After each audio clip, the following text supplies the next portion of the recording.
మాట్లాడుతున్నారు. ఇప్పుడు లైవ్ చూద్దాం. కానీ ఇంకొంచెం మనసు పెట్టి ఆలోచన చేస్తే ఇవాళ క్యాన్సర్ జ్వరం వచ్చినట్టు వస్తుంది, కానీ క్యాన్సర్ క్రోసిన్ వేసుకుంటే పోదు మరి.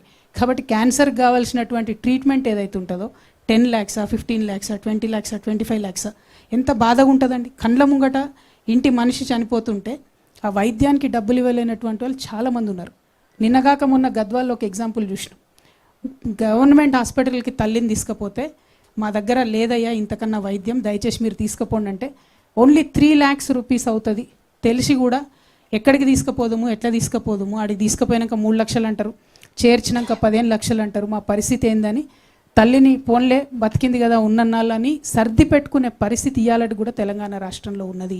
అంటే ప్రపంచమంతానేమో లైఫ్ స్పాన్ పెరుగుతుంది, 90 years 95 years బతుకుతారు. తెలంగాణ వాళ్ళం ఎందుకు కాంప్రమైజ్ కావాలి? నిన్న మొన్న నేను ఈ పార్టీ ప్రకటన చేసినప్పుడు ఈ మాట మాట్లాడితే కొంతమంది విమర్శ చేశారు. ఎట్లా సాధ్యమవుతుంది అంటే, ఫ్రీ మీల్స్ పెట్టాలని ఆనాడు అనుకున్నప్పుడు సాధ్యమవుతుంది అనుకోలే, స్కూళ్ళల్లో సాధ్యమైంది. ఇలా దేశమంతా అదే పనిచేస్తుంది.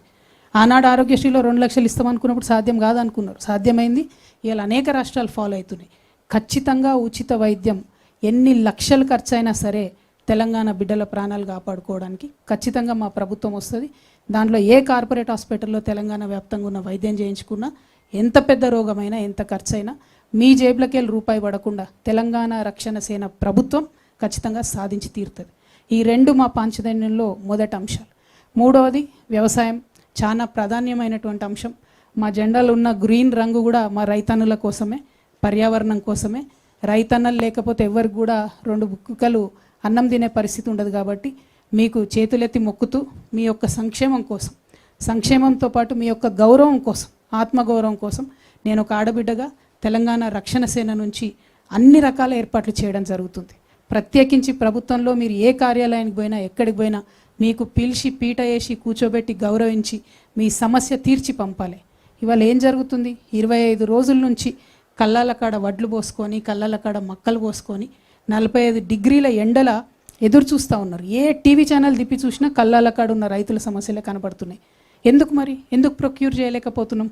ఎందుకు ప్రొక్యూర్ మీరు చెప్పిందే కదా, ప్రభుత్వాలు ప్రొక్యూర్ చేస్తామని చెప్పిందే కదా. లేదంటే రైతు సంగతి ఏదో రైతు చూసుకుంటాడు. అక్కడ కేంద్ర ప్రభుత్వం ఏమో MSP పెంచదు, ఇక్కడ రాష్ట్ర ప్రభుత్వం ఏమో కొనుగోలు కేంద్రాలను తెరవదు.